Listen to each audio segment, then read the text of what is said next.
Tati, ano ginagawa mo? Iipon na kalakal. Oh, mahal yata. Yero ngayon na. Diba? Oo, 5 pesos ang kilo. Kakabili pa ito ng 1 kilong bigas. Ay, oo naman. Ha? Oo, Kakabayad ng isang utang. sako na. Utang hindi.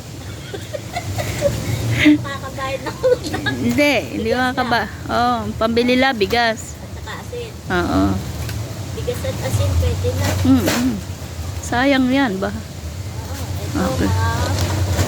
Ayan, na ano naman yan? na ano naman to, yung ng soft drinks.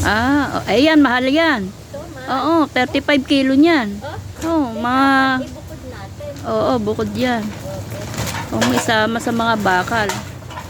Bakal kasi 5 piso lang. Ha? Bakal, 5 piso lang. Yun. 35 kilo nun. Kaya lang, isang sako nun, 1 kilo lang. Kailangan maipon. Magaang lang kasi yan eh. Okay, sige. Okay. Ibebenta ko na to. Sige, hatian mo ako Ate, kita. Oo. Kalahating kilong bigas tayo. Oo.